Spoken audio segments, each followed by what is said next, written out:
Okay, good afternoon, class. Are you there? Are you with me? Yep. Yup. All right, great. Okay, I'm going to start with a 1-minute meditation like I do. All right, so get comfortable. I'm starting the timer now.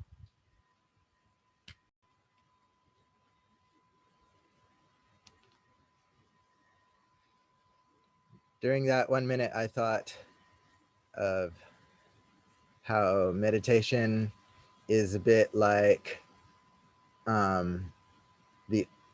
the opposite strength of hardness and forcefulness and high energy. So there's strength in both polarities, in activity and in inertness. Anyway, and I thought of the word fire and ice. All right, now to the lecture. First of all, there's going to be a quiz today, a pop quiz, and that's the first order of business for today. Before we get to it, do you have any questions?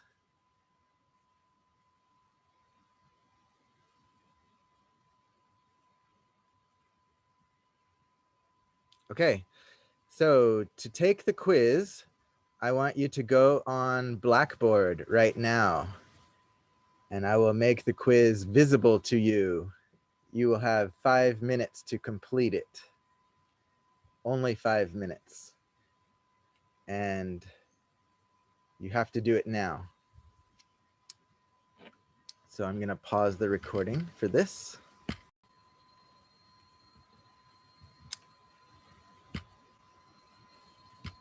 Okay, first I'll share screen.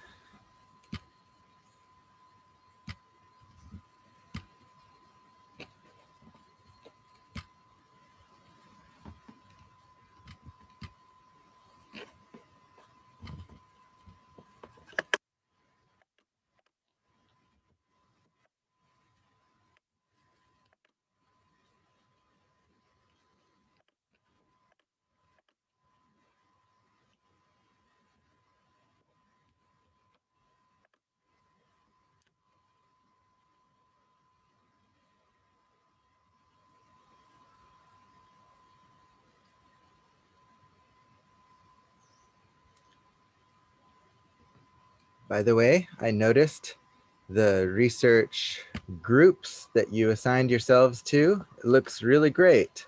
We've got groups of 2, 3, 4, 5.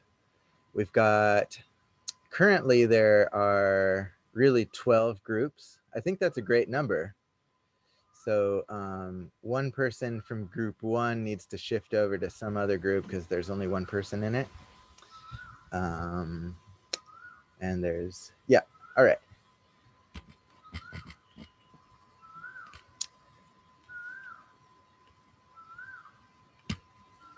So we're covering research ethics. Last year I kind of split it between 2 classes, but this year we're going to cover this all today.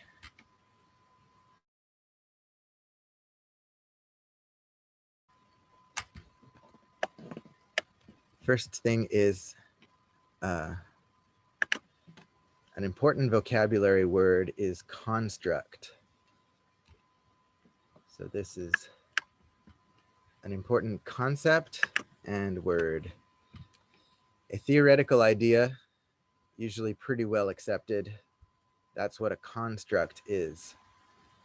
Additional theoretical ideas can be constructs if they're well known. These can build onto or integrate with one another. Time is an example of a construct, something that exists in the mind that may or may not exist outside of our mind. I don't mean to get too metaphysical, but I'm just illustrating what a construct is. Psychological constructs include such things as psychologists like to talk about, assume, and use as support for their own theories and explanations of things. Major psychological constructs include personality traits, emotional traits, states, attitudes, abilities. Do constructs actually exist? Well, again, this is metaphysical, but yeah, the answer is no. Constructs are not real things.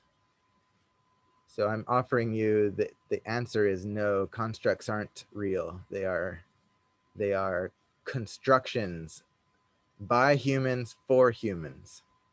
We don't and we can't and we don't want to say that any construct is true or false.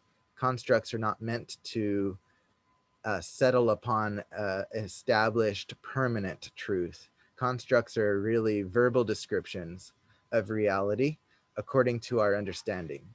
So if you believe in a construct, great, but then it makes you closed to other ideas and other possible descriptions of reality.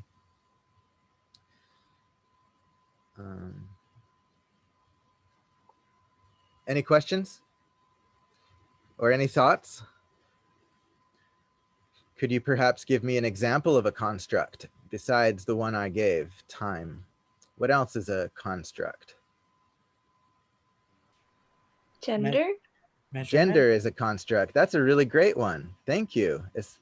And we're learning about that now with gender studies and our modern views and understanding of gender as something contrived that is cultural. Yeah, that's a great one. Anything else?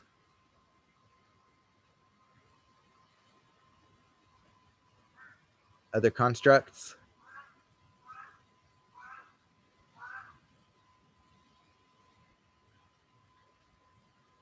Wealth. What was that? Wealth. Wealth. That is a construct. How do you define wealth? Is it money? Is it loved ones? But if we define it as money, then that's a construct. Yeah, great. Thank you.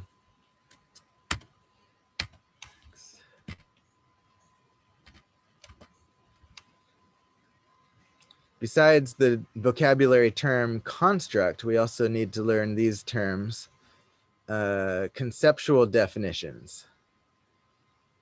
These are descriptions or of aspects and elements of a theoretical construct or concept. So by describing it, you're providing a conceptual definition. If you describe it at a theoretical level or an abstract level, it's conceptual. However, if you want to describe it at more concrete, measurable, in a measurable way, that's called an operational definition. Operational definitions are detailed descriptions of variables that are inherently related to the conceptual definitions of a theory for the express purpose of testing and measurement. So the purpose, the point of the operational definition is to provide researchers with a way, an understanding that can be measured. So these three types of measures are subjective, behavioral, and physiological. Subjective measurement can be considered soft evidence in support of a theory or against a theory. Behavioral physiological data are medium or strong evidence, depending on exactly what it is and how it's measured. Multiple operational definitions of the same variable hopefully converge to support the parent construct. So we could define, let's say the parent construct is self-esteem. We could define self-esteem at the operational level in many ways. We could say it's your score on a subjective self-report test. Or we could say it's the number of accomplishments you talk about with your parents. or something like that. So we can define self-esteem in many different ways. Sorry. And hopefully all of those ways converge, meaning that no matter how you define it, you still find that people with more self-esteem score higher on not just this scale or that scale, but all this and that scale. So the two scales converge to measure people with highest self-esteem as having a higher score, people lower on self-esteem as having lower scores, and that the two scales correlate together. They converge if they correlate. So converging and correlating pretty much mean the same thing. Any questions?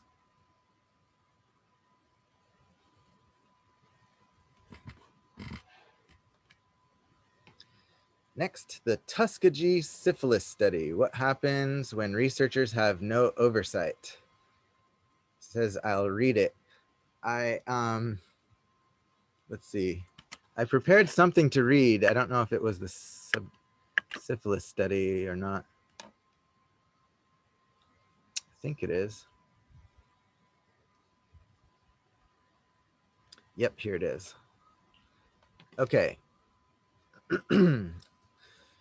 So I'm going to read this out loud. The Tuskegee syphilis study. At a broader society level, members of some groups have historically faced more than their fair share of the risks of scientific research, including people who are institutionalized, disabled, or belonging to racial or ethnic minorities. So there was a particular tragedy in this study called the Tuskegee syphilis study.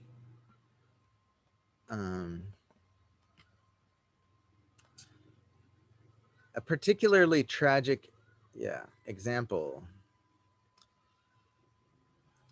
This one, in this study, poor African-American men in the vicinity of Tuskegee, Alabama, some city, they were told that they were being treated for bad blood. So they were deceived. Although they were given some free medical care, they were not treated for their syphilis. So they were already infected with syphilis. Instead, they were observed to see how the disease developed in untreated patients. So these African-American men were coming in for treatment, and unknown to them, they were all assigned to a control group where they were purposely not treated for the disease that they had and came to receive medical care for. Obviously, this is highly unethical and racist. It's a real dark mark on American research history. Even after the use of penicillin became the standard treatment for syphilis in the 1940s, these men continued to be denied treatment without being given an opportunity to leave the study. The study was eventually discontinued only after details were made known to the general public by journalists and activists. So yay, journalists and activists, we need them to have oversight for the questionable ethical decisions of powerful groups and organizations. It is now widely recognized that researchers need to consider issues of justice and fairness at the societal level.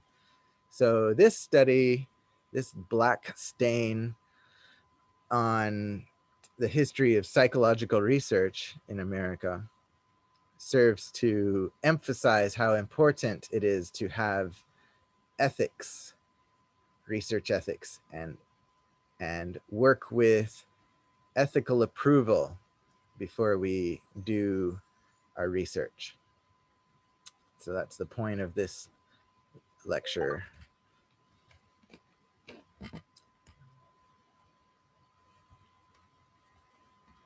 And something else to read here is some notes that I have.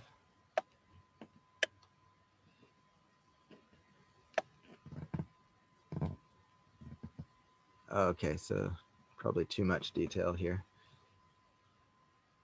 But I'll read some of the notes here I have. People who are institutionalized, disabled, or belong to racial or ethnic minorities. Oh, I already read that. Yeah. Okay, yeah.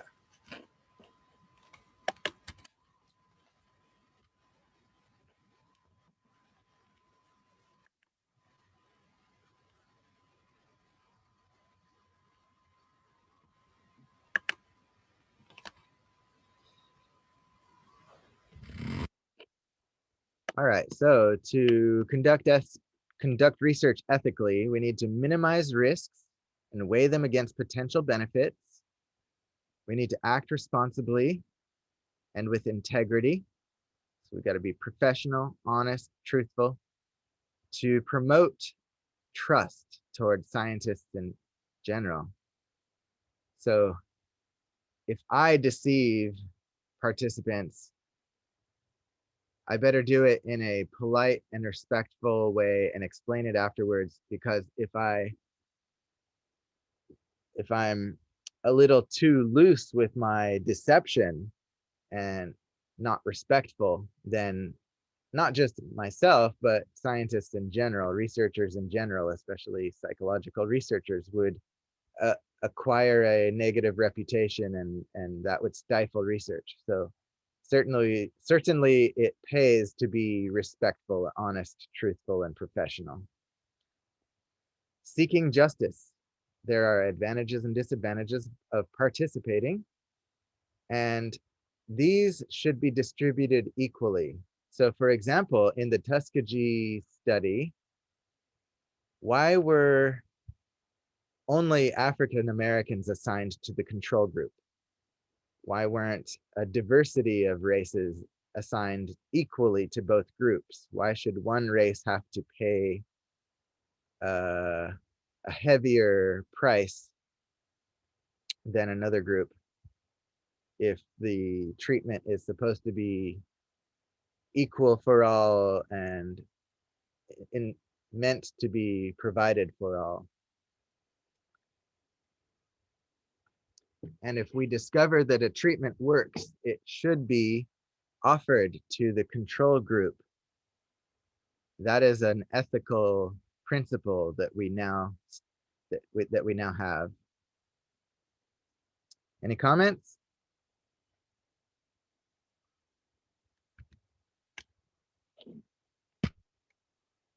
So when did um when did people start thinking about the moral implications of the research? A better question is, why did it start out like dehumanizing at first? Mm, Why were so many experiments, even after laws have been passed, that are still quite immoral to humans? To great question. I think it's because laws were not passed. And it's because of our human nature that laws have to be passed. Without ethical review committees, it is almost inevitable that some researchers are going to not know where the ethical boundaries should be drawn. Hmm. The civil rights law was made in the 1964 and the study was done in the 1940s, so there wasn't any rights protecting Black men back then. Right.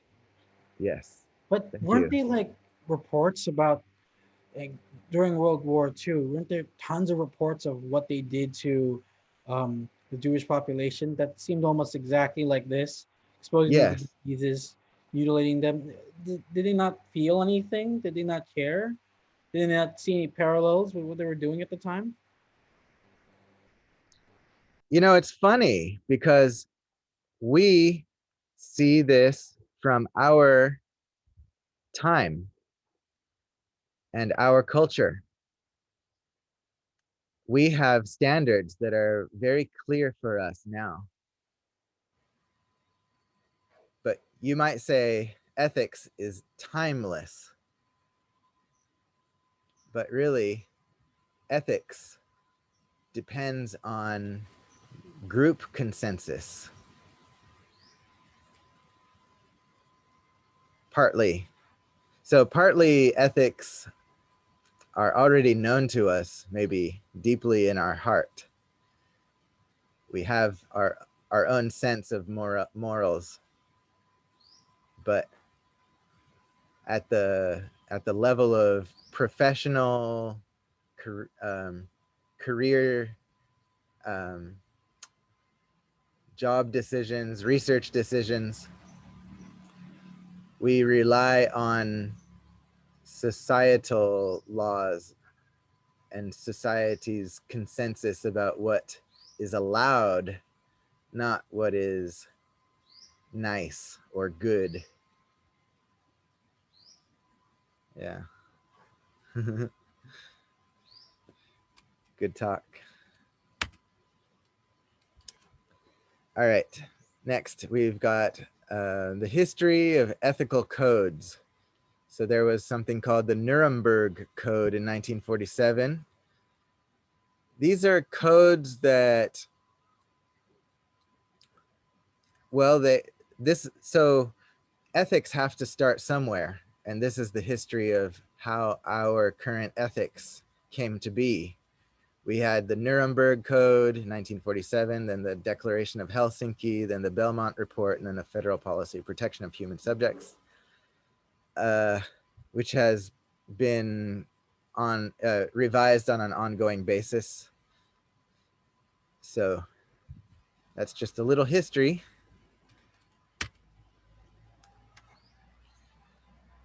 And if you're wondering, what about before 1947?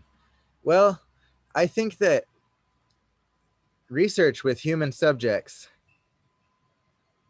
and even statistical research in general has not been centuries long history. It's really started late 1800s and 1900s, and now the 2000s. So we don't have a really long history of conducting psychological research. So our ethics, the history of ethics, really just quite new, quite young.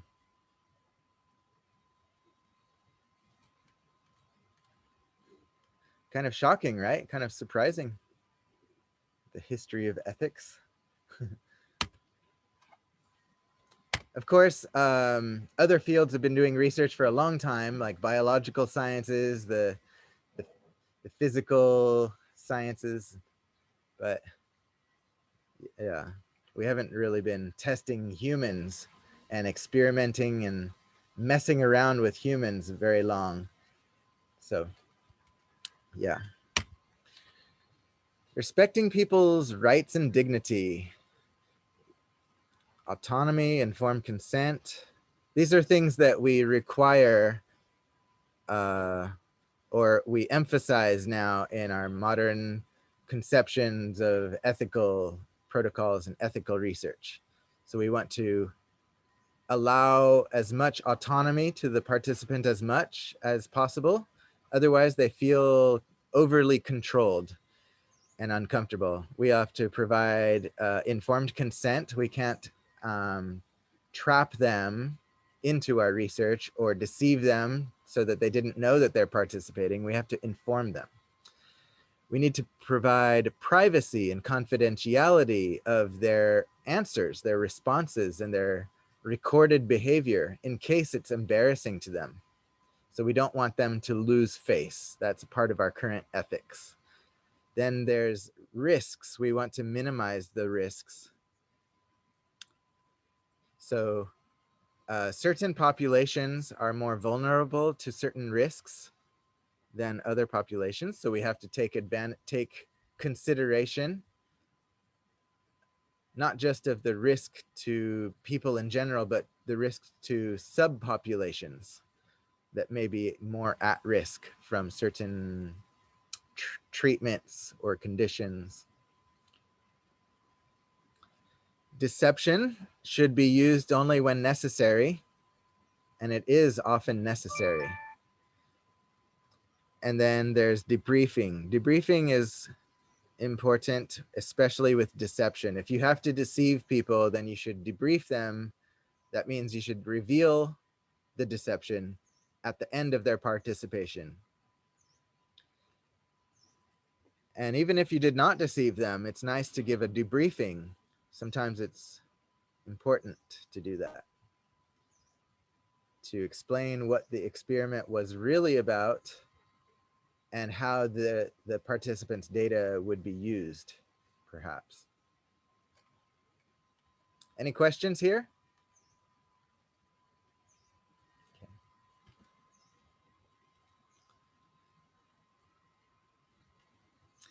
In making decisions, we have to weigh the risks against the benefits. And we have to do that for not just the research participants, but also for the scientific community and for society at large. We have to consider acting responsibly and with integrity, and seeking justice and respecting people's rights and dignity. We have to consider that for all three populations, for the research participants, scientific community, and society. So if I deceive people in my study, I'm not just affecting my participants, I'm also affecting scientific community, because if I'm always deceiving people, that's going to make people at large more skeptical of the scientific community, whether they can trust scientists or not. For example, imagine a new drug is developed which might help people with OCD. What ethical issues could come up, and how do these impact participants, scientists, and society? So let's do this. Let's get your answers as a class. What ethical issues could come up if we're testing out a new drug on people with obsessive compulsive disorder? Maybe the negative side effects. Yeah. Good. The negative side effects of the drug. The cost of medication and if it's truly worth it. Okay, Because good. because OCD is could be debilitating. There could be varying levels of OCD, and perhaps if it's debilitating, they won't have enough money to pay for such medication. Mm-hmm. And Okay. and perhaps the way it was created wasn't ethical. Like perhaps it takes compounds from living creatures or people. Like the way it was created. Perhaps what was used weren't exactly legal. That's a great point. Yeah.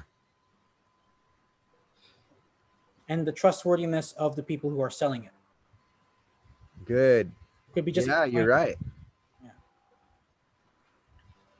Maybe it So also if some medicine helps people a little bit with OCD, but it has to come from elephant bones, Mm, then we have to weigh the risks, weigh the benefits.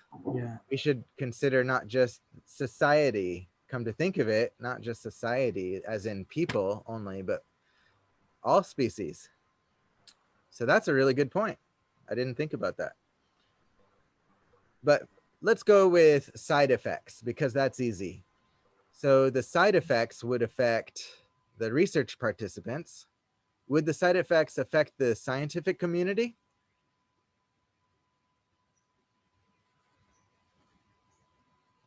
Perhaps because it could paint it in like a bad light. Maybe the drug wasn't didn't have a long time of testing. Perhaps the side effects appeared like months after treatment, and they only Yeah, just found out. You know. yeah. If they're terrible side effects and the researchers are actively Mhm. prescribing them, Yeah. wouldn't that make the researchers seem not nice? maybe Mhm. the reputation might take damage. Yeah, the reputation will be damaged, and sometimes it's accidental. Like it's like a side effect that like they never found in testing. Like perhaps they drank a certain type of water that had a little bit of orange juice left over in it. Perhaps those combination could kill someone, or someone was using the drug outside its prescription, like they were mixing it with alcohol or something. Yeah. There's many factors in that. And how would society be affected by a drug with bad side effects? Perhaps people would abuse that side effect, like preludes. They used to be just a sleeping pill. But people found out that if you resist the urge to sleep, you get intoxicated, and they started abusing it. The Abusing it. Yeah, Yes. it was a proper medication, but people are starting abusing it. Or perhaps they'll, if the side effects are like really bad, perhaps they'll start like writing off certain communities of science. Perhaps they say, "Oh, all pharmacy is bad. Let's turn to this. Let's turn to that." It could result in more people not trusting doctors, medical care. It costs a Yes. lot, and because of this scandal, perhaps it might just cause a lot of people to not do any sort of medication. You're right. And you bring up a good point about people abusing medicines like Quaaludes. So the side effects might be positive or negative, and if they're positive, then watch out, because society there will people, some people will abuse it, and if it's negative, again, watch out, because people can hurt themselves or hurt each other. Yep, great.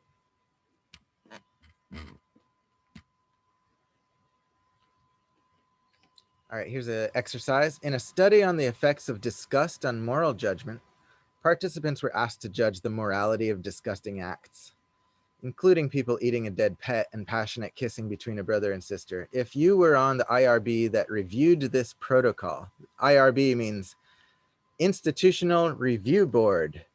It is the board of committee members that review experiments to decide whether they are ethical enough to justify doing the research. Why would we? No, why would we Just research about eating a cat in yeah, just seeing the two items over here, I'm just like, why? all the things? Oh my God. What possible psychological knowledge will we get from this? Yeah, why would you need a brother and a sister kissing? Oh my God. No. The eating dead pet? I mean, no, So, no. so these are disgusting, in fact. So why would we ask participants to judge these things? Oh, we're asking participants to judge this. Okay, that makes a bit more sense. I thought we were experimenting on people who do Yeah. this. Nope. Sorry, misunderstood the question a bit.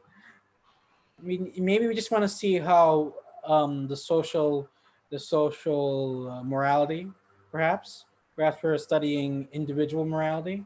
Maybe people will say like eating a dead pet. Perhaps it's like if it's in a certain situation, like they're in survival mode and their pet just died and you have no food, or it's their weird way of honoring it. I can't think of anything to justify brother and sister kissing like that.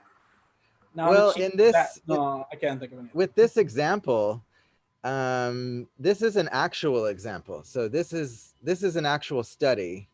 Participants were asked to judge how disgusting, or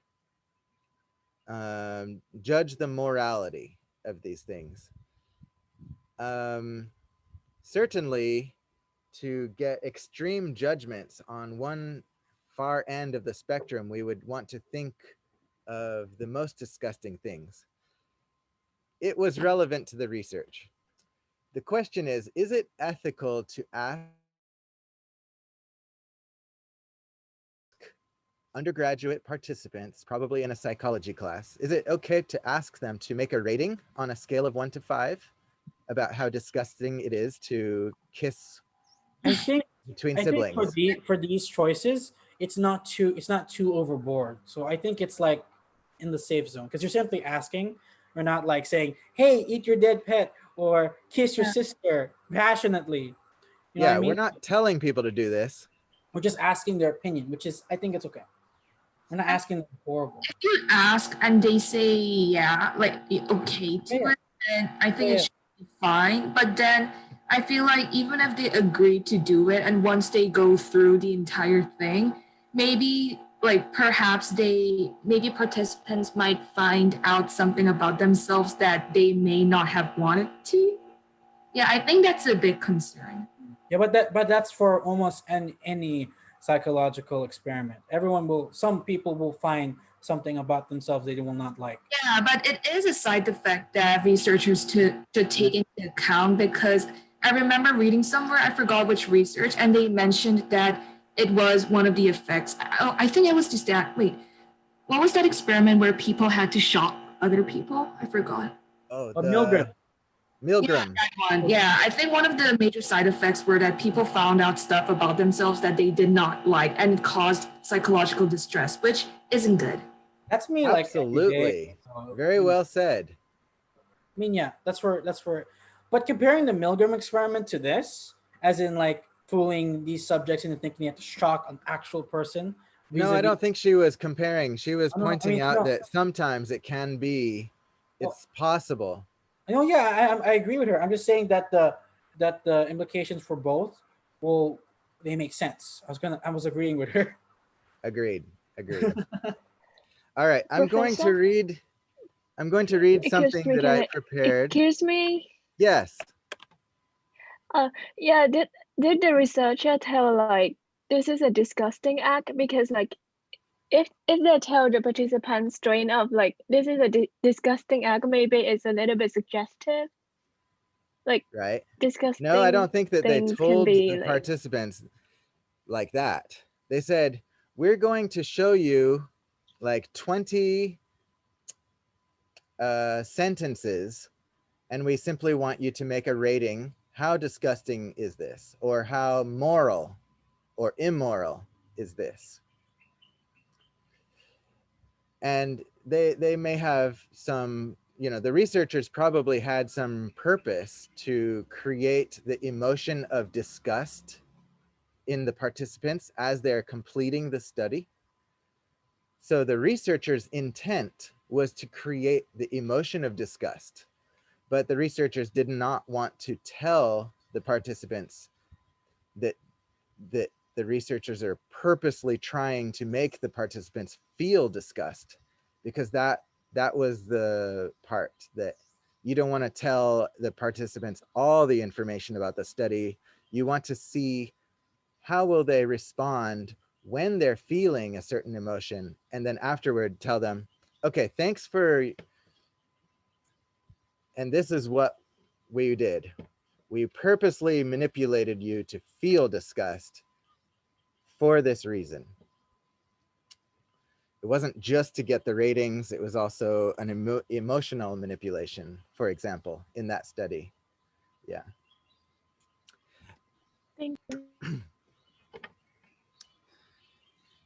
Do you think it's ethically okay to manipulate participants' emotions when they're in the laboratory? I feel like there's a limit. There's a limit to how far you can go, because Yeah. I've seen some experiments where it takes too far. As Diane aptly put, the Milgram experiment, I'm very sure quite a lot of people were traumatized from an authority figure telling them, shock this person. Even though no harm was done, psychological harm was done. It was effectively getting hit in the bat. That's It's- right. So in this case, this was a study that was actually done. It was actually approved, and participants were made to feel disgust by reading things and making ratings. We could take this too far. How could we take it too far to make participants feel disgust? Maybe we actually include images of like people. Right. Images would then make it even more emotionally and possibly threateningly emotional. And perhaps we can to make we could add some sort of pressure, like we'll add a bunch of these actors who say certain things are okay or not, Mhm. and so that they can feel some sort of shame, like say they say eating a dog is wrong, like we all know it's wrong, but the people in the room say it's okay, and then they directly confront the person who says Yes. it's So not okay. whether we try to make participants feel shame or disgust, we you like how much is okay? You know, that's tricky, right?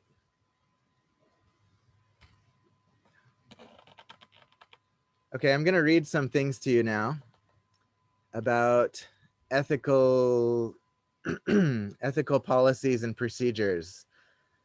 Institutional approval. When institutional approval is required, psychologists provide accurate information about their research proposal and obtain approval prior to conducting the research. They conduct the research in accordance with the approved research protocol.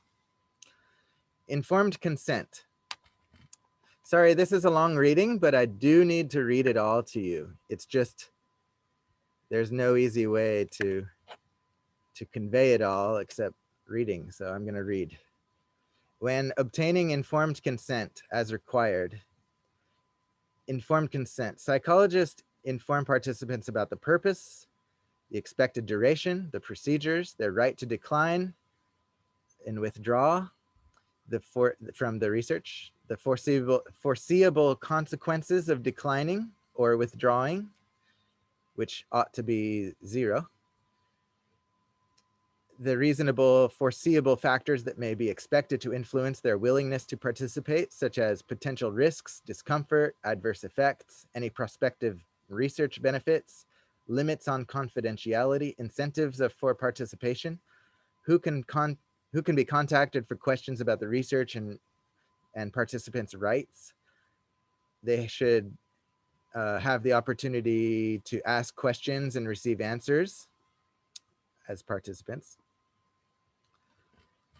Down here to number 4, psychologists conducting intervention research involving the use of experimental treatments clarify to participants at the outset of the research the experimental nature of the treatment, the services that will or will not be available to the control group if appropriate, the means by which the assignment to treatment and control groups will be made, available treatment alternatives if the individual does not wish to participate in the research or wishes to withdraw once the study has begun, compensation for or monetary costs of participating, including, if appropriate, whether reimbursement from the participant or a third-party payer will be sought.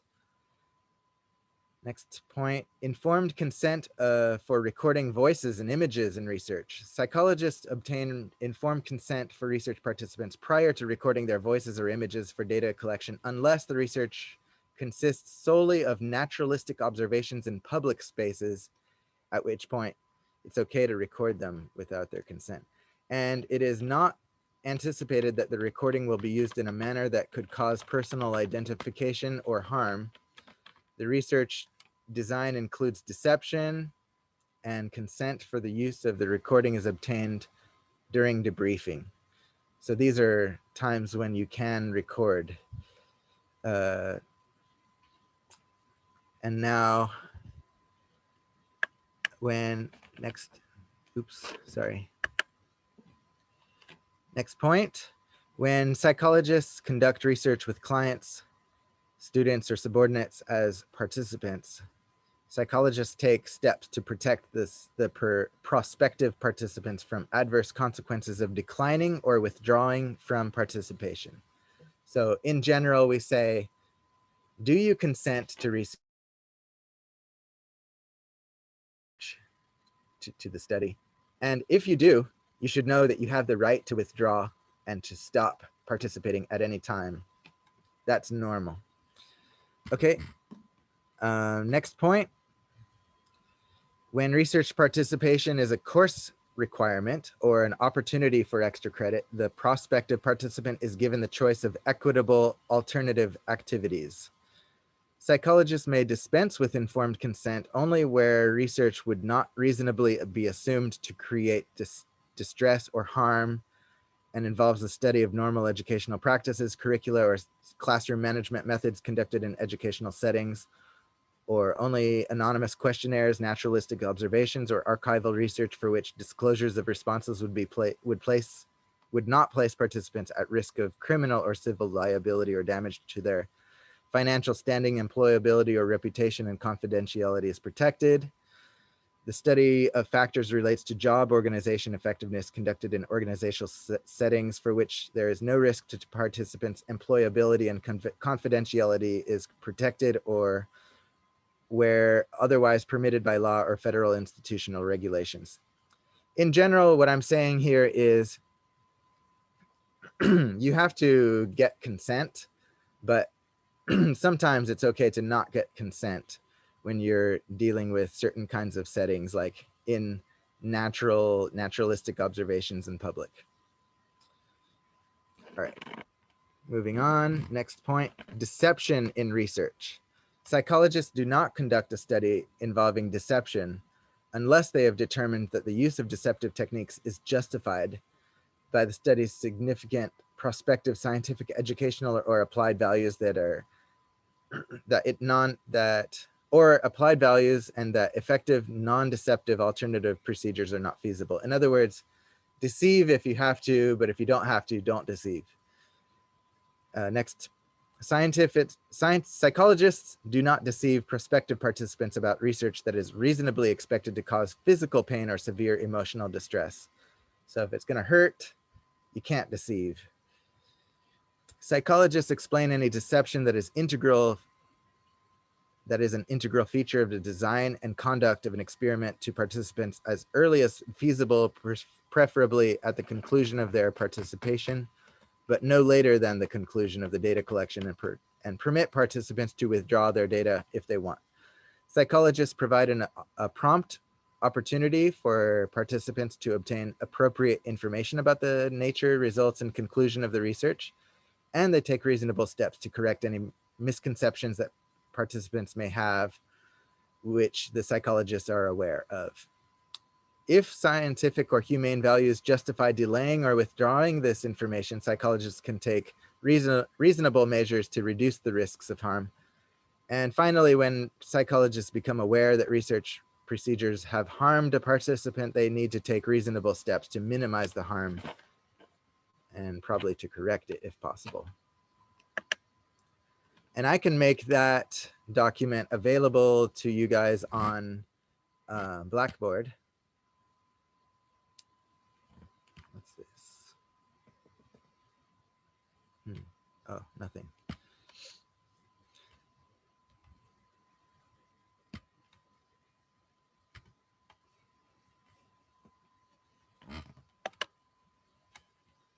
Okay, so I just read all of those guidelines to you. Now we're on the next slide. Oh, that's the end of this part.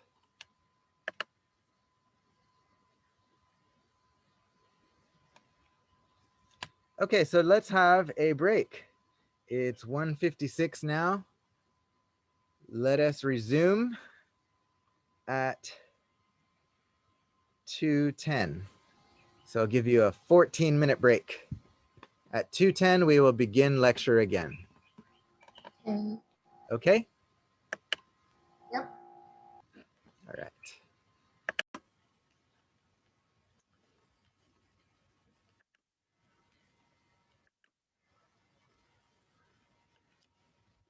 So this is lecture 3.2, the second lecture of our third class.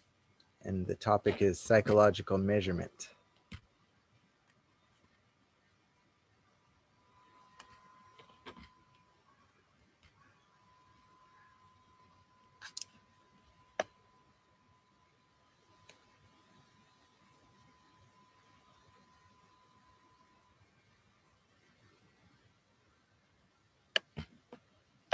Okay.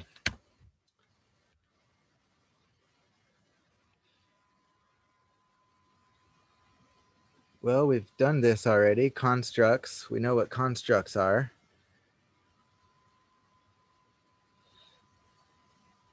I think I got a little confused about where to talk about constructs in the last slide or this slide. So I talked about it in both slides. So here's a recap. Constructs are abstract theoretical variables. We cannot measure them. We can only measure their predicted symptoms or fruits.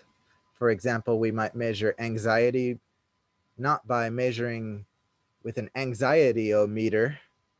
No such thing exists. We have to measure anxiety, which is a construct, using indirect means, like the construct is expected to correlate with faster heart rate. That's one of the signs or symptoms or fruits of anxiety, is the rapid heart rate. So we could measure heart rate and breathing rate and sweat response, or the galvanic skin response, as it is called more technically, or the behavioral signs such as fidgeting or self-reporting that they are nervous on a 1 to 5 scale. So there are many ways to measure this construct of anxiety. Each way that we measure is called an operational definition of anxiety. It's anxiety as defined in the particular study using the particular measurement or scale that you use to measure that construct. So constructs are general and abstract and big, whereas operational definitions are one small piece of the construct that you can measure in a very like observable way or concrete way. Some constructs exist for a while, then they disappear, then they might be resurrected later. And here's an example of that. The midlife crisis. Is it a real thing or not? So we thought that it was real for a while, then we tested to provide evidence of such a thing. And we found that the evidence for the midlife crisis is not very strong. So we thought, maybe it was just an idea, that just like a legend or wives' tale or a myth. So we called it folk psychology. Folk means people.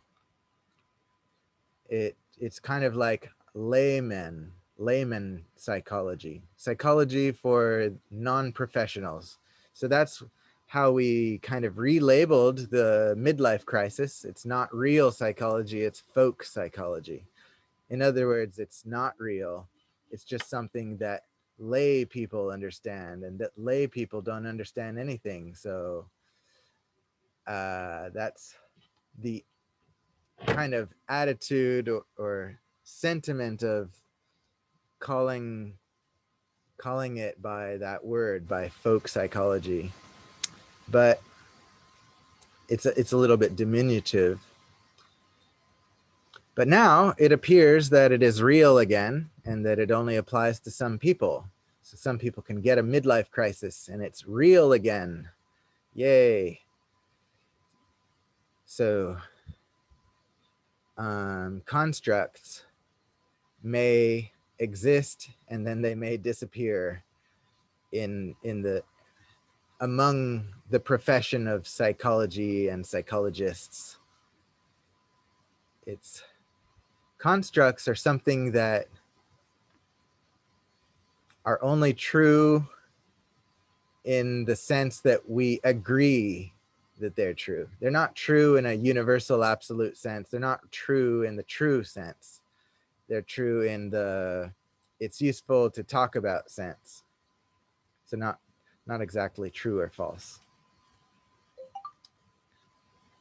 Any thoughts, comments, questions?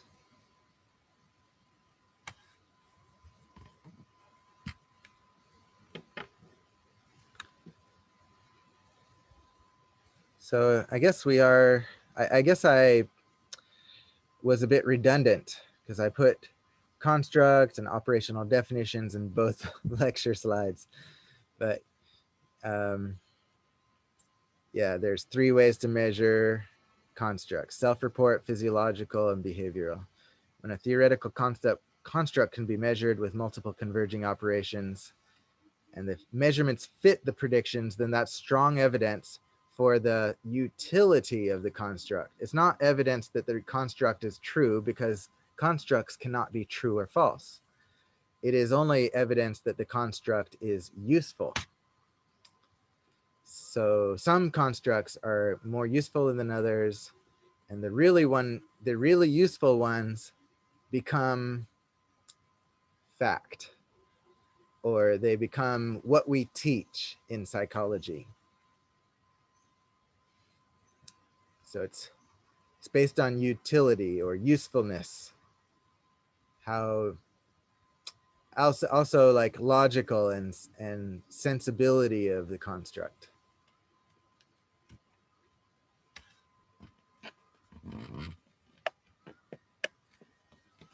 Next, we move into something I didn't talk about before, reliability and validity. These are important terms. Reliability is evidence of accurate measurement. So, and validity is the meaningfulness of measurement and the properness of calling it a measurement of such and such construct. A very easy way to explain this with a meter stick, a stick that is 1 meter long. If you use the meter stick to measure things, you're going to get very reliable results because the meter stick does not change its length. It's always 1 meter long. But the validity can be called into question when we measure how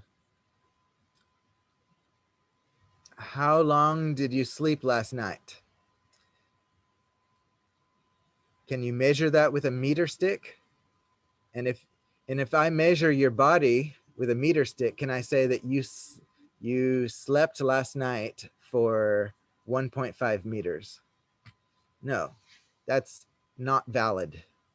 Although the measurement device is reliable, it may not be valid. Does that make sense? Yep. So your measurement should be both. It should be reliable. It measures the same way every time you use it. And it should be valid, that the measurement matches to what you're measuring. It matches to the construct. So if I'm measuring how long you slept, I need to measure with time, not with length, as a very obvious example. Sometimes there's less obvious cases, but we'll get to that in time. All right, so moving back to reliability. An instrument is reliable. It can be reliable over time,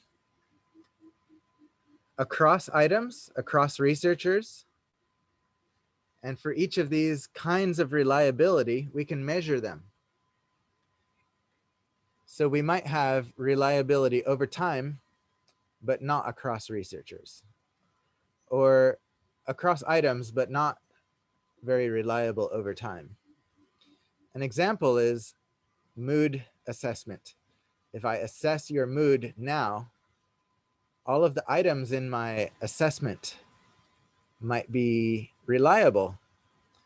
But if I measure you again in 1 month, the measurement might come out differently because your mood changed.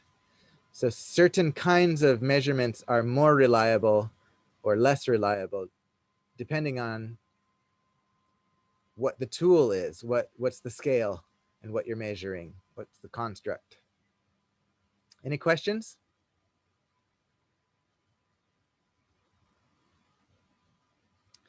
I should mention this unusual term, Cronbach's alpha. This is a measure of reliability. It's a statistic,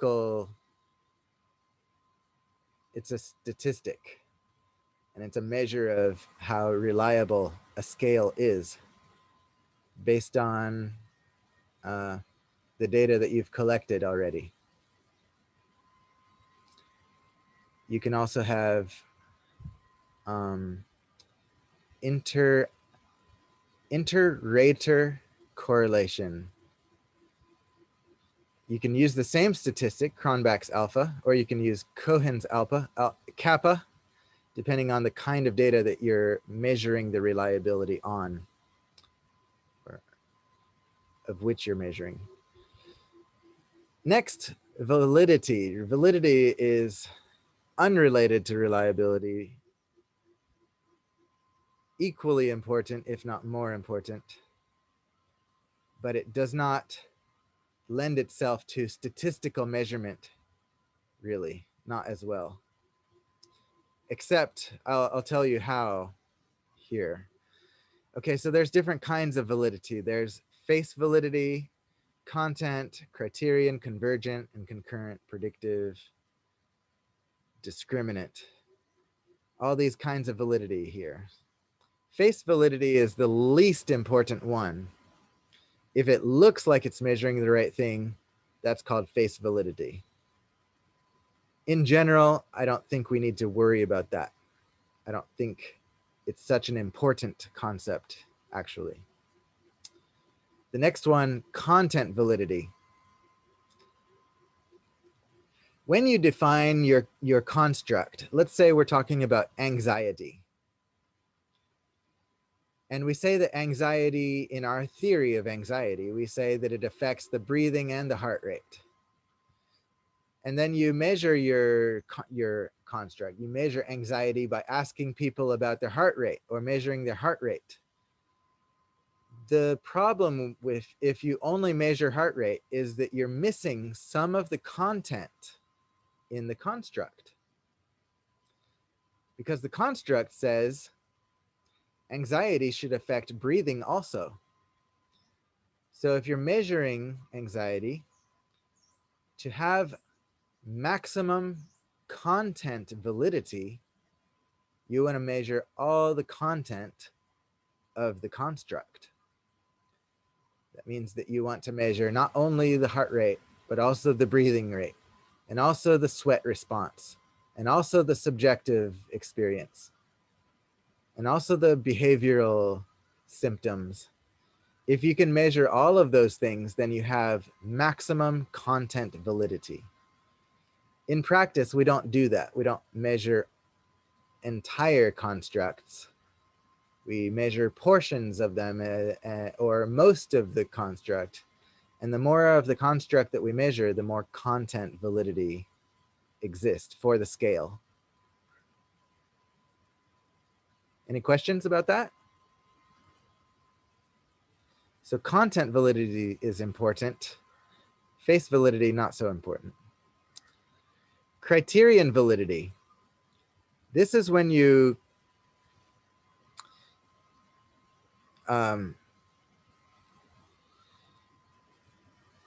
let's say you're trying to measure anxiety, but you don't know if your scale is actually measuring anxiety or not. You might have questions about anxiety. It looks like it has face validity of anxiety questionnaire, but you don't know for sure.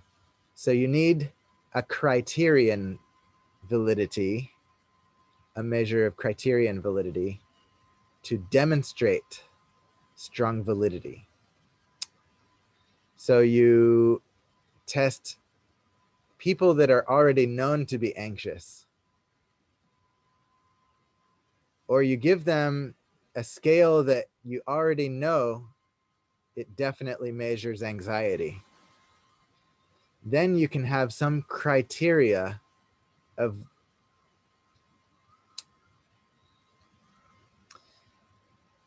then you can prove that your scale meets the criteria of validity of this being really a valid scale. The criteria of correlating with a known measure, or the criteria of correctly identifying people that are known to have anxiety. So it's the proof validity. That's what criterion validity is. It's proof. The next one, convergent validity. When scores correlate between two or more scales that are intended to measure the same thing, then those two scales converge, and that provides a kind of validity. That's called convergent validity. Convergent is not quite as strong as criterion, because criterion, we know that one of the measures or one of the at least we know that some measure is accurate. Whereas convergent validity, we don't know that either scale is valid, but but the very fact that they converge is evidence of their validity. Does that make sense?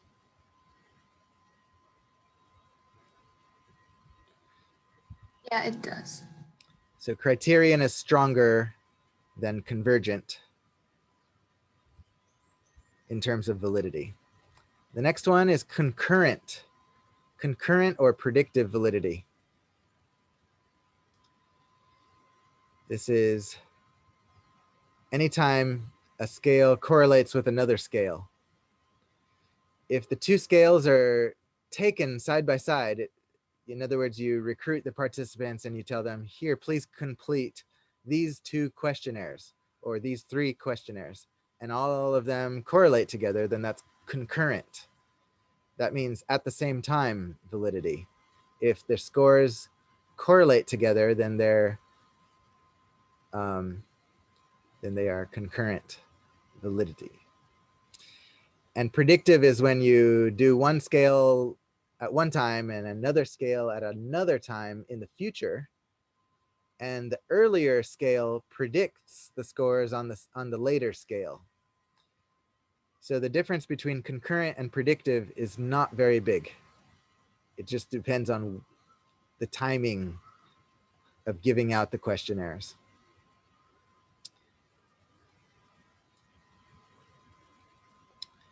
And it's just all about correlation. And then the last one, discriminant validity, is when there's no correlation and it's not expected to be correlated either. So if I give you an anxiety questionnaire as well as an intelligence test, we expect no correlation. And if we find, in fact, there's no correlation, that's called discriminant validity. We want to have no correlation if the constructs are theoretically different. If they're theoretically not related, then we should see no correlation. And then that's evidence to support the theory that the 2 constructs are not related.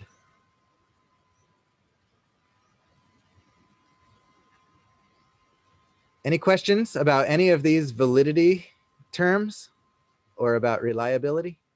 Can you tell what's the difference between criterion validity and convergent again? Yes. With convergent, imagine you create 2 anxiety questionnaires. Maybe one questionnaire is to measure anxiety in work and school, and another questionnaire is to measure anxiety baseline in natural home and non-work environments. You don't know if they're related, but you think they're related, and lo and behold, they're related. That's convergent.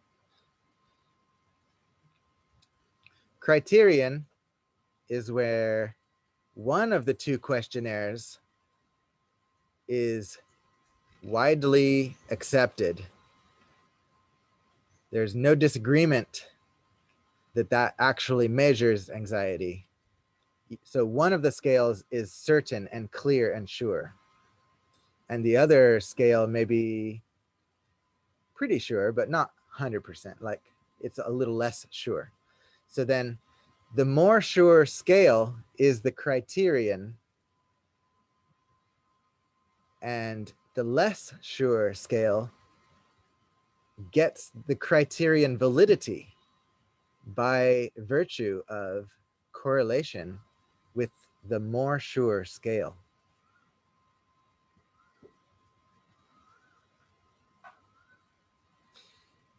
And that's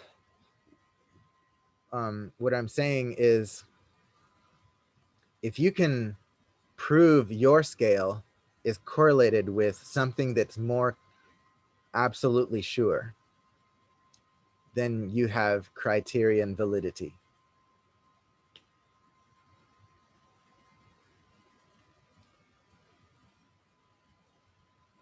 Any other questions? Okay.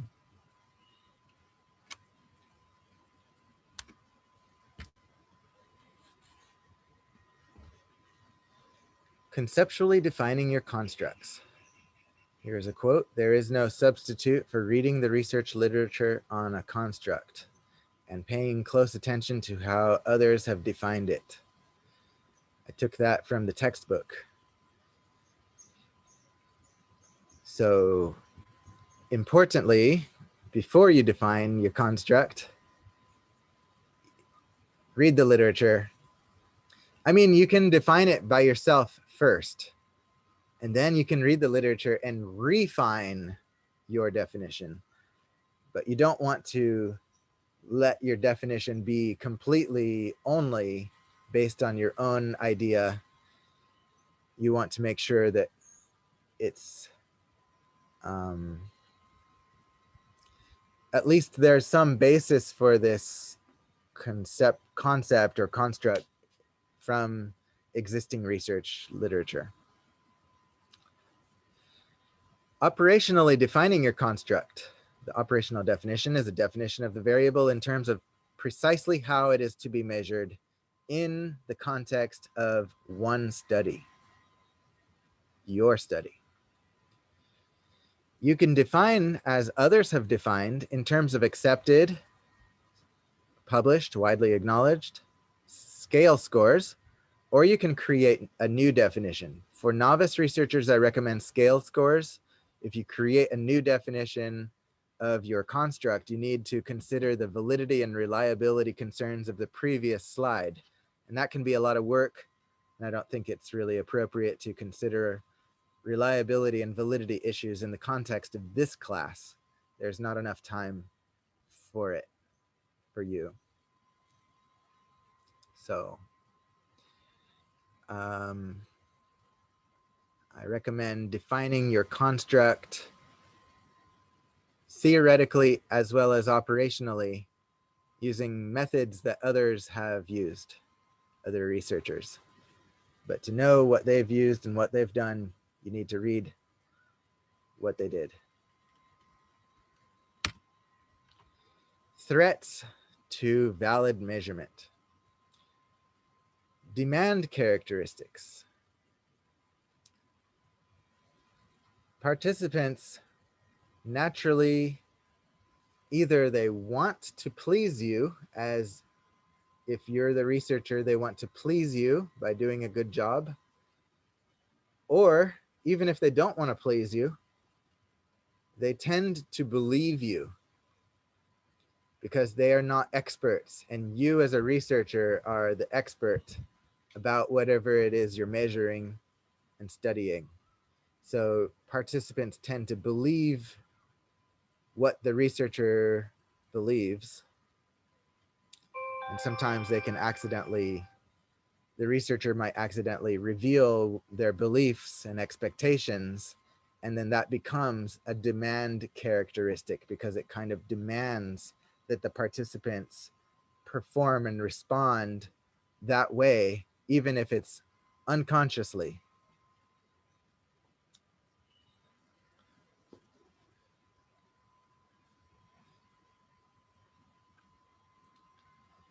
So we have to avoid demand characteristics by disguising the purpose of the study sometimes and hiding the expectation or the prediction of the researcher in order to limit demand characteristics.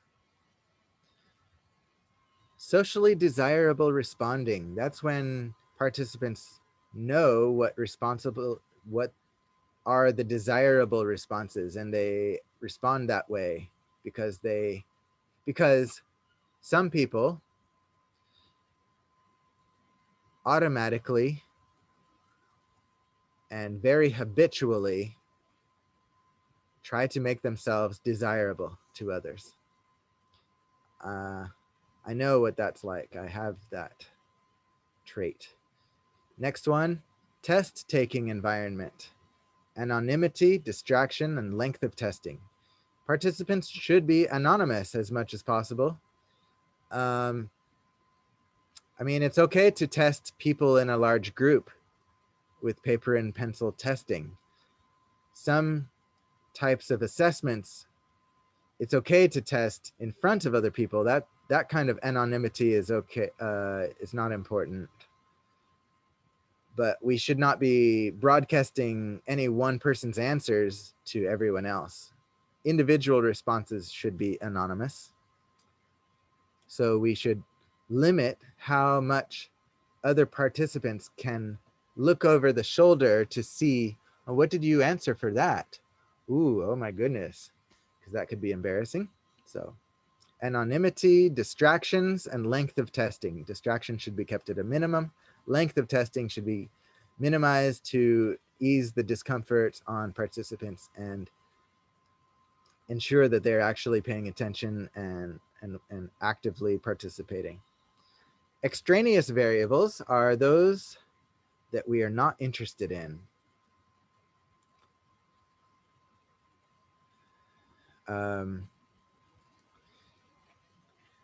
Let me give you an example. Let's say I give you an anxiety questionnaire and I say, please complete this questionnaire in 5 minutes. Or I could give the instruction, please answer this questionnaire in 10 minutes, or please answer without time limit.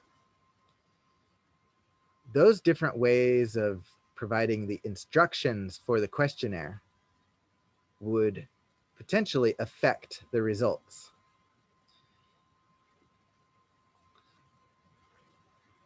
Are we trying to measure anxiety, or are we trying to measure the effect of the instructions on anxiety?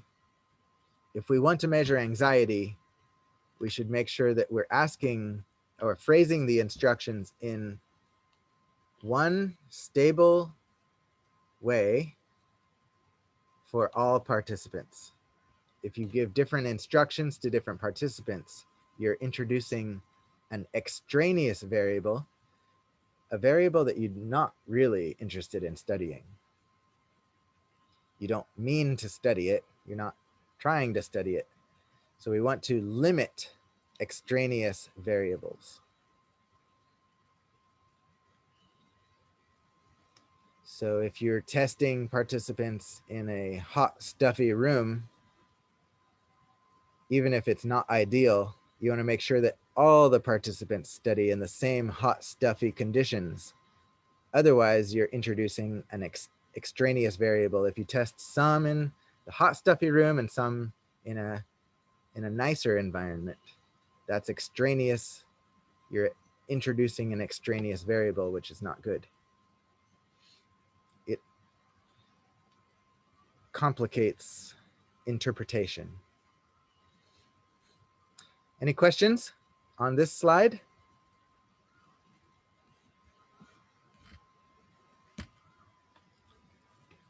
Next, some practice. Try conceptually defining these variables. Let's do this as a class, and I will type your answers right here on the slide. For decisiveness, what about how long it takes a person to decide something on a menu? Yes, good. All right, How but about- you said on a menu, that makes it an operational definition because it's very precise. Then just how long it takes someone to decide. Yes, good. For jealousy, Length of time to make decisions. Good. And what else?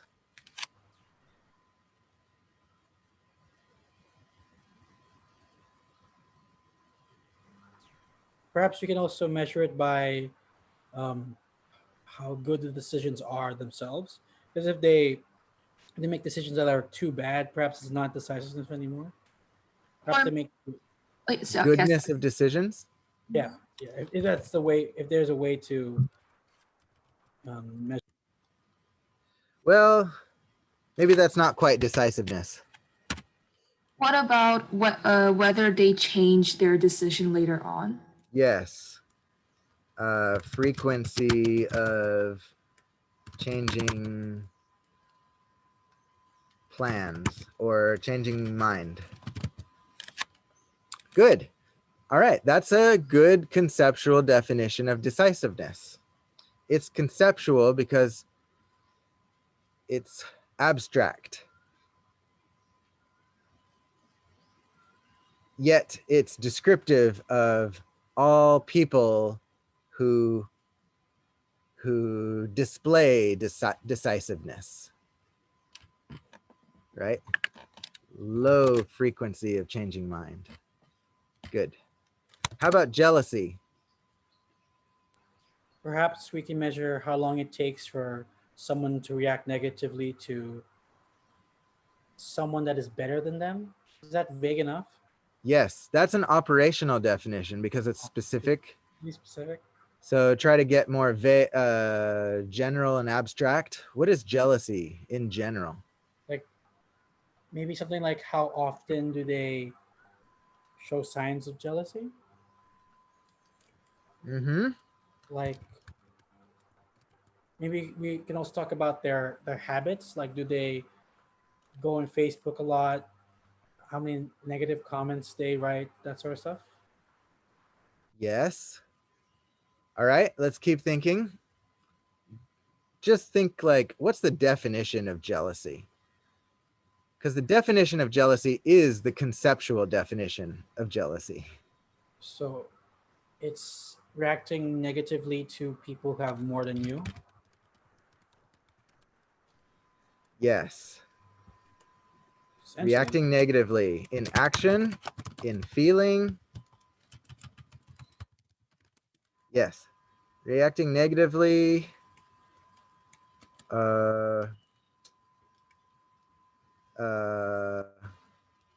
To personal sense of inferiority.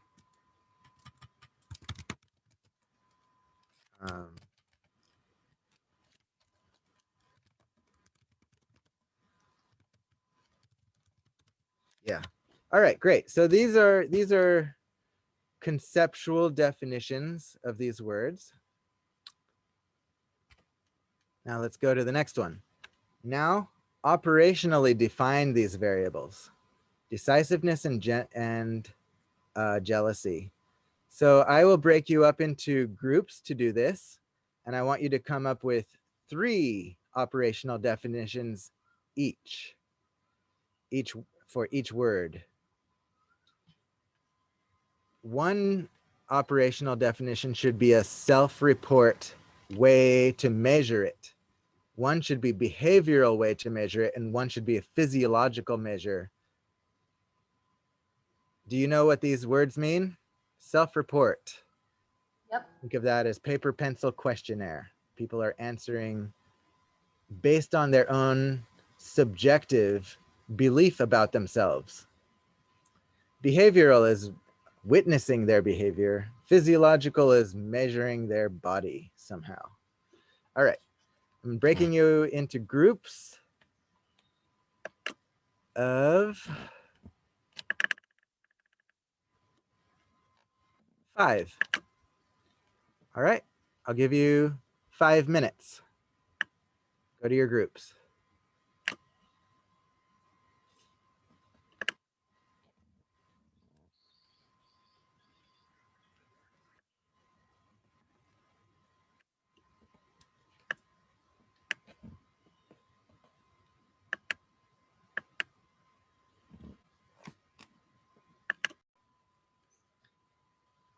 All right, now you have discussed operationally defining these variables. So next, I'd like to hear what you came up with. So what's a self-report measure of decisiveness? For our group, we put like how quickly do you make decisions as like the report question. For the Good. second one, like Wait. How quickly? Oh, okay. I got it. Okay. That's second all. one, Just that one. Anyone else? Subjective. The For self-report. our group, we just ask them how decisive they think they are. Yeah, good. Anyone else?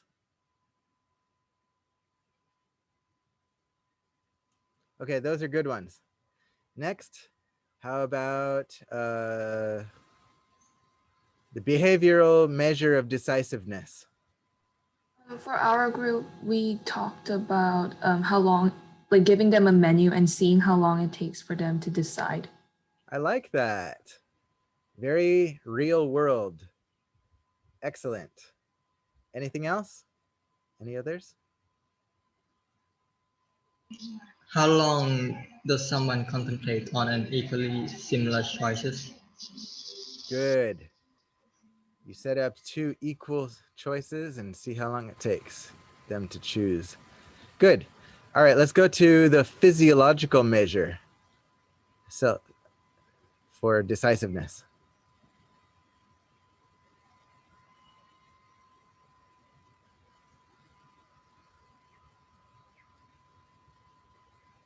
Who came up with a physiological measure of decisiveness?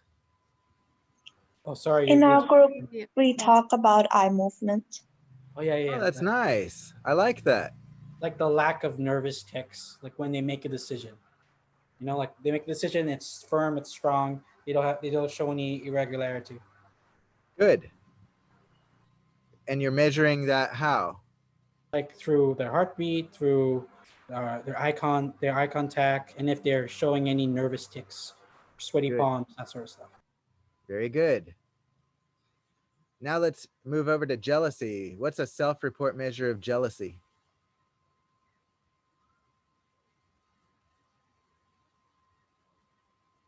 Like how envious they feel of someone else or like their achievements. Yeah. Like Do how you feel often envious of your classmates? Good. Very good. Any others?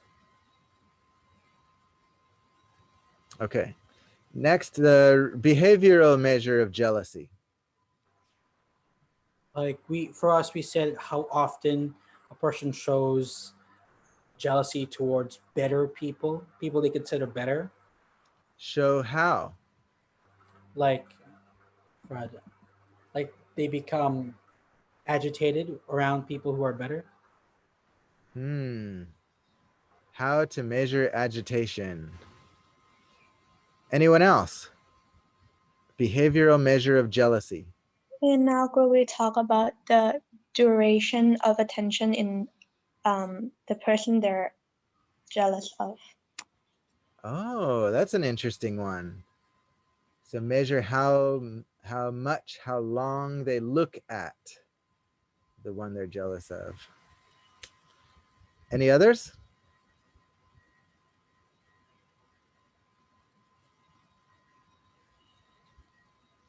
All right, how about the physiological measure of jealousy? Perhaps when they're faced with like a stimuli, like the stimuli being a person they think is better than them, perhaps we can brain scan them, we can check their heartbeat, their blood pressure, see if they're agitated, they're like an agitated state of mind. Yes, very good. Yeah, we could do a brain scan and look to see if there's activity in the agitation or in some part of the brain that has been established. The criterion validity has already been established for some structures in the brain. Then we can, yeah, yep. Heart rate, sweat response when they're looking at the person they're jealous of.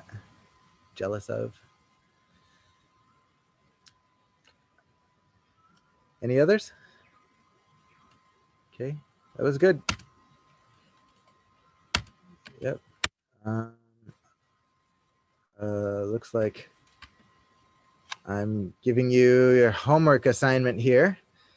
I want you to get with your group. Now, everyone has selected themselves into Professor, groups. just to remind you that you aren't sharing your screen right now.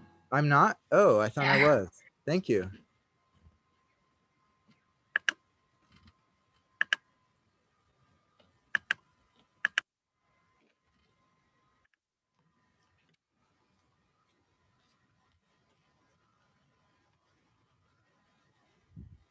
Can you see it now?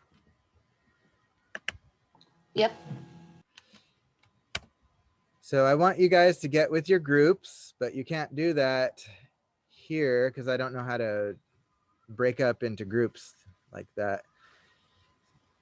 But you need to get together with your group, either virtually or in person, depending on what you guys are comfortable with. Choose a research question because you've all provided your own questions of interest, so you have to get together and choose one as a group, or create a brand new one as a group. Then I want you to create an operational definition of the construct that you're measuring, or multiple constructs that you're measuring, that you might like to measure. Yeah. Then create a complete and balanced literature review by examining the work that has been done with the construct in question. An example is here. How is extroversion affected by air pollution? Notice that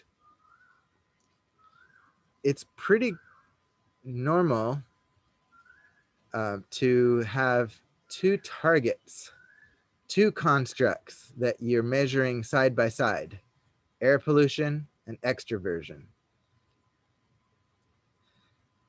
So your construct becomes interesting when we connect it to another construct and ask questions about how the two constructs might interact, how they are related.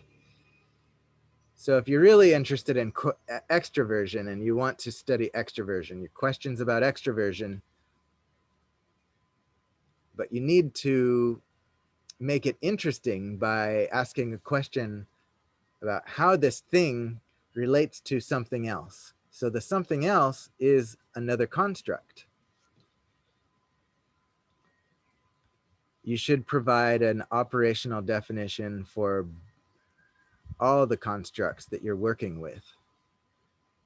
So you would need some operational definition for extroversion, some operational definition for air pollution, and then you would want to have some kind of rationale, some reason to suspect that one is related to the other, one affects the other, or is affected by.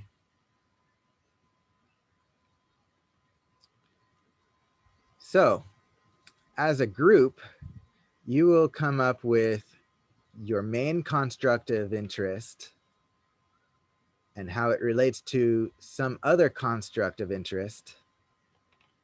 Then you're going to need to do some literature review of the construct you're interested in, the other one that you think it connects to and you're interested in. So at least two sources there. And then as for the logic of the relationship between them, well, it would be really cool if you found some literature to back that up. So you really need literature for all three of these things. When you provide literature for all three of these and summarize the literature on these three things, that's called the introduction to your paper. The introduction section.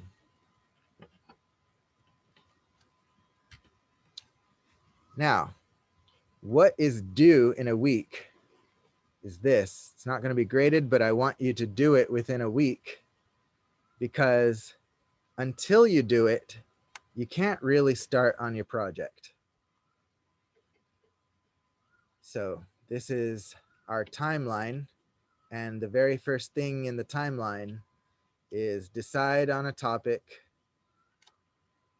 find some relevant literature, read and briefly summarize each section of each paper that you read as background for your study. So Eventually, your paper is going to have an intro method results discussion, but right now I want you to summarize someone else's intro method results and discussion. Try to summarize each section of the paper in a few sentences. So you have a few sentences to summarize someone else's intro, some published studies intro. A few sentences to summarize their method, a few more sentences their results, a few more sentences their discussion. By the end, you have a summary of their paper, and the summary could be about a page long.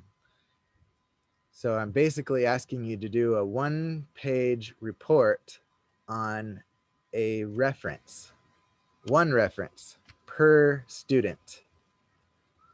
So if there's 5 students in your group, there's going to be 5 summaries, but you're going to do this for your group and as an exercise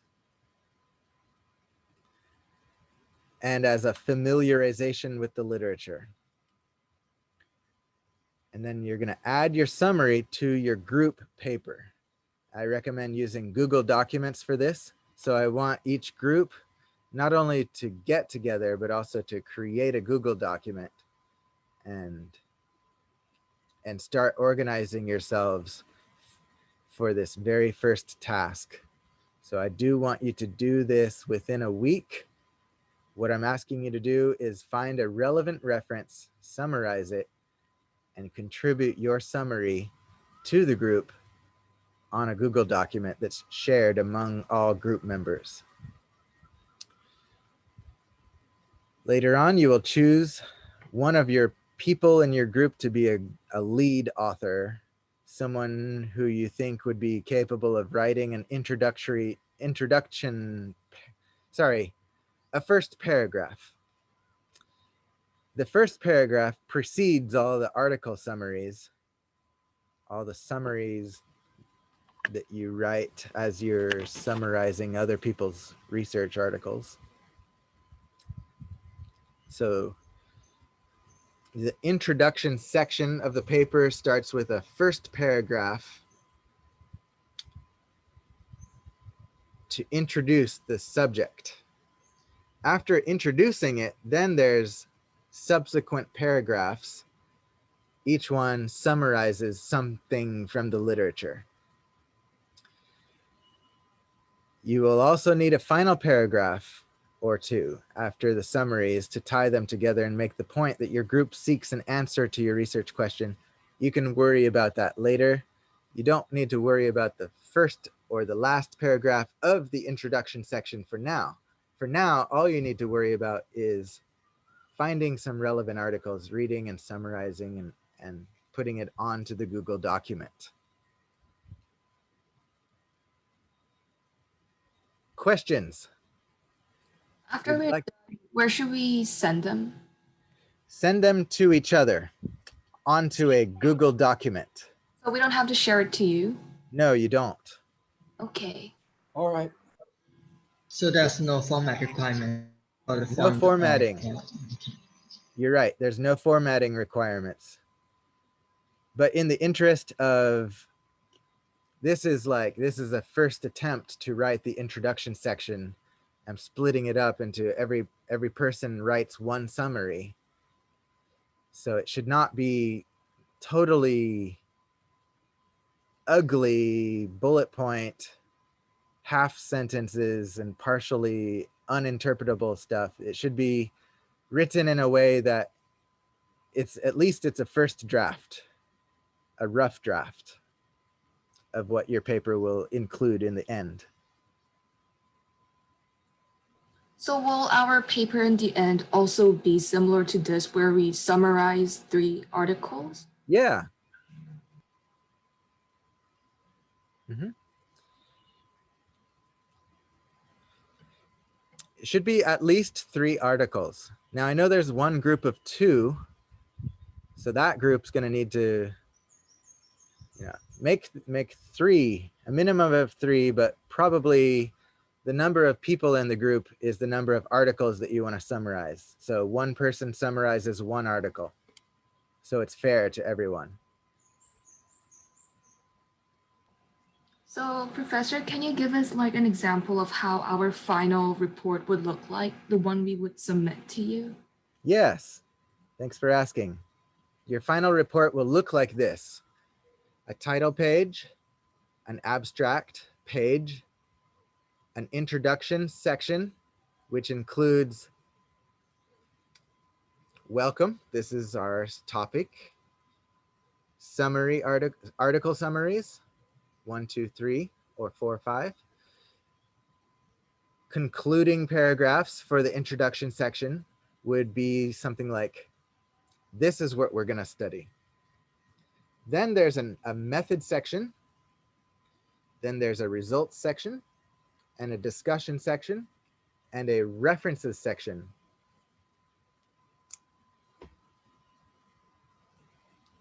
Yeah. And there's going to be a figure, and I want you to put the figure in the results section. Oh, so after we make reviews of different articles, we would also have to carry out our own experiment? Yes.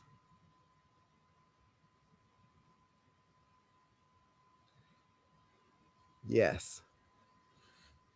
I guess this is the first time I told you that. Do we have to send all of this to you? Like, is this like just a summary of the article for this week, or we have to do all that figure thing? For this week, only 1 week. In 1 week, I want you to send your work to your group members on a single Google document shared among you guys, and not send it to me. I don't need to see it now.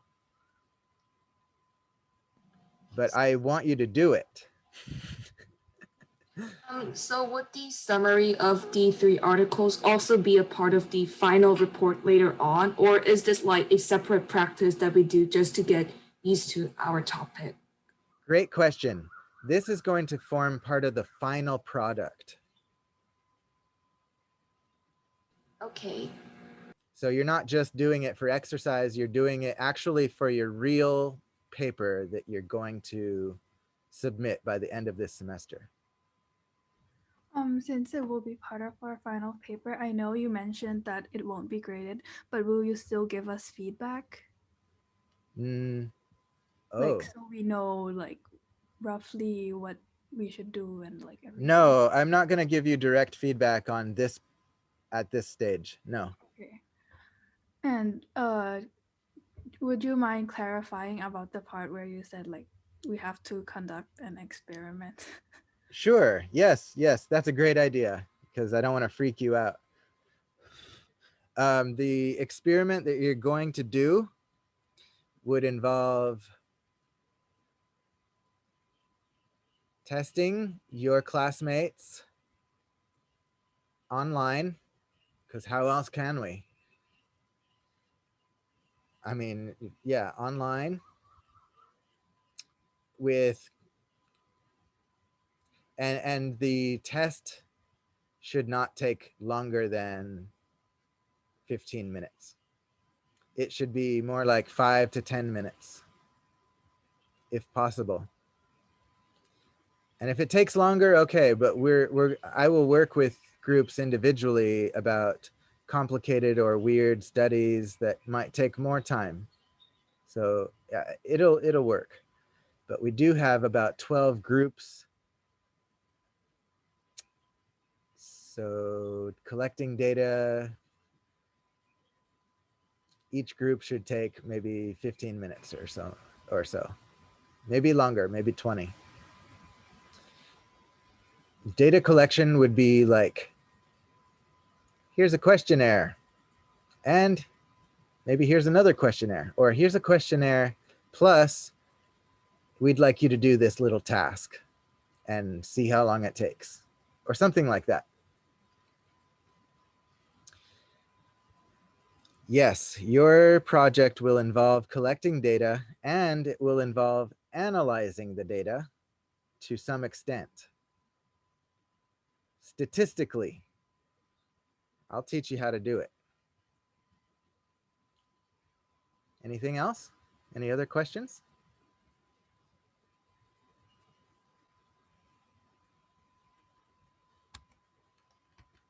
Okay.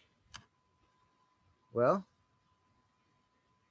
I can't think of anything else right now.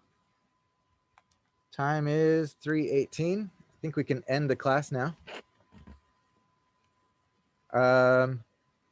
So just to make sure you know what you're doing, in the chat box, I have pasted a link to that document that you already filled out. Go back there, fill in your email address. I need that. I want an updated email from you. So please add your email address there. That's how I will contact you this semester for anything by email.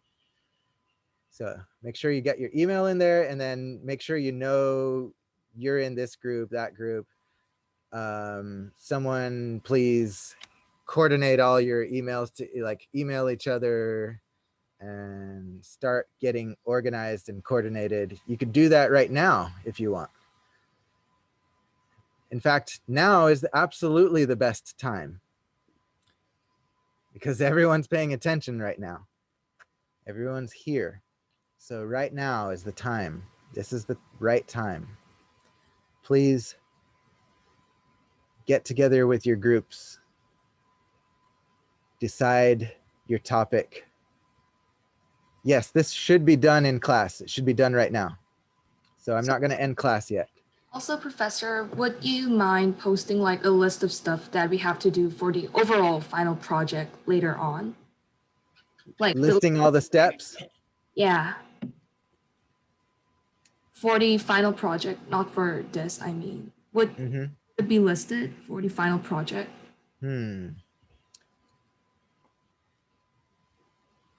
I think I already have verbally, and it's already kind of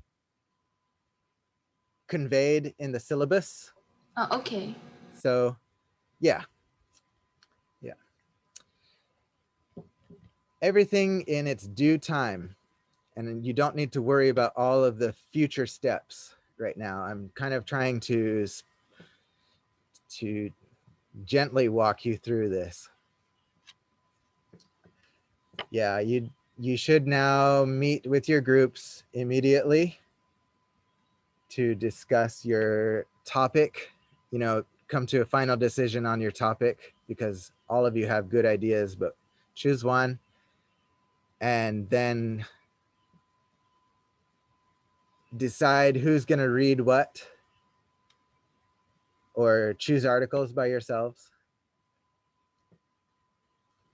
and create a Google document, share it with each other, and put your summary on there, because that is your homework for this week. All right, I think I'll leave it at that and end the class there. Okay, best wishes. See you guys next week. Jason, Yes. So this week we don't have to submit anything, right? We just have to search some articles and summary by ourselves. Yes. The only thing you're going to submit is to your own group only. Oh, and I have a question whether we have the quiz for the next lecture. You may or you may not. But we have to follow up with the assigned reading according to the syllabus every time, right? Correct. That's a great point. So you may have a quiz next week. If you do, it would be based on the reading assigned in the syllabus, which I'm pulling up right now.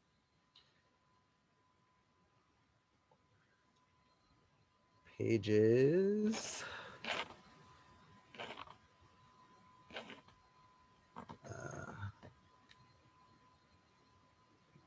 Pages 129 to 158. Now, that's a very long reading assignment. If I can shorten it, I will. So I'm going to read it as soon as I can. And if I can reduce it a little, I will update the syllabus here, which you should be able to access in real time by clicking on the syllabus link. All right. Yeah.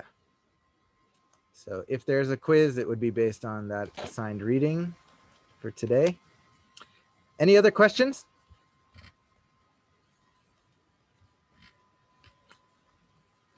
Thanks for coming to class today. Good luck with your group assignment.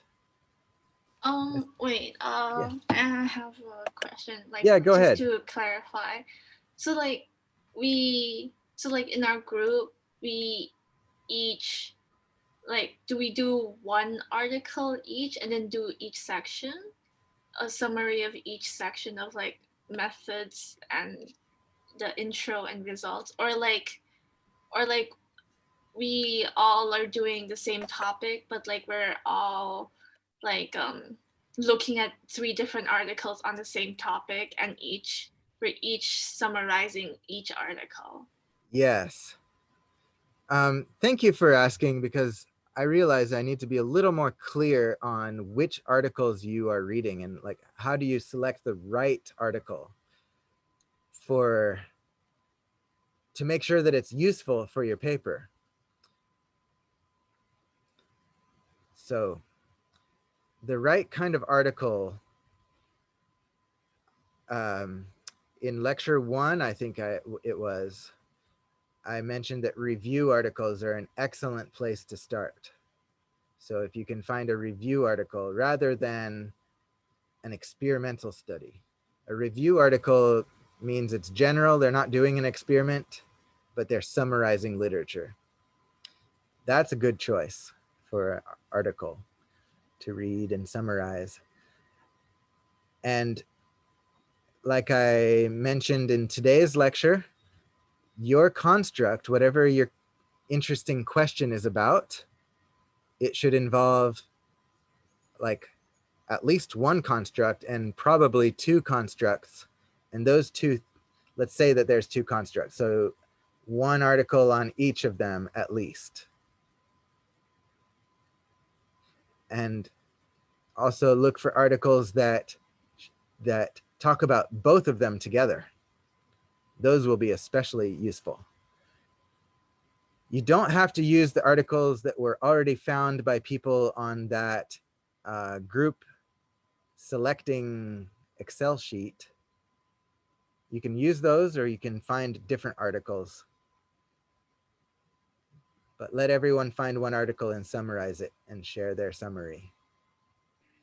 And these articles that we're all doing have to be the same research topic, right? Absolutely, they have to be the same research question. Okay, thank you. Thank you. That's really good to clarify. Thanks.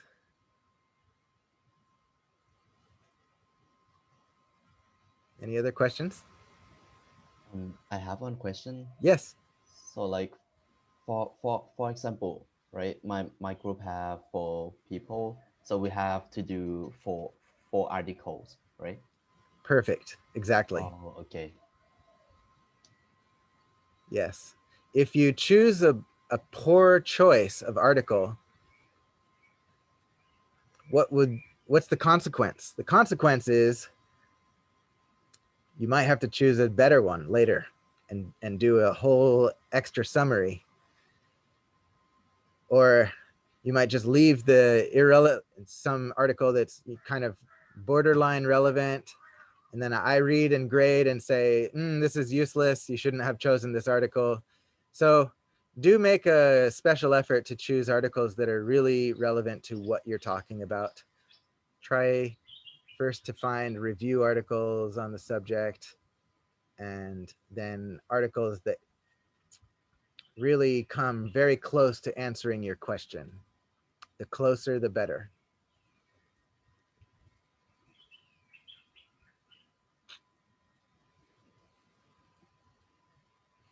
Okay, I know this is a hard part. I know I'm just throwing you into the water, not telling you how to find the articles, but good luck. You learn to swim when I throw you in the water. Use Google Scholar to do your literature searching.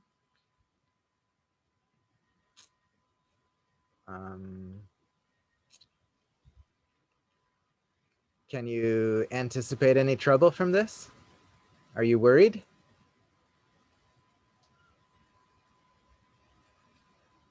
Okay, well, email me if you have any question or concerns. All right. Mr. Jason, I Yeah. have one last question. Sure. So like, we have to summarize 4 parts, right? There's the intro, methods, results, and discussion Yes. in each article, right? In each are what?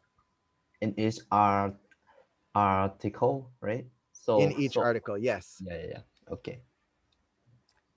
Here's an idea, just a rough idea.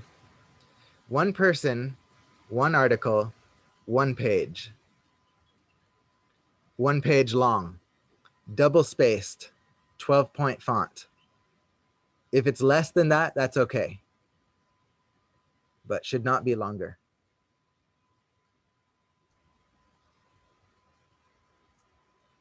Half page is okay.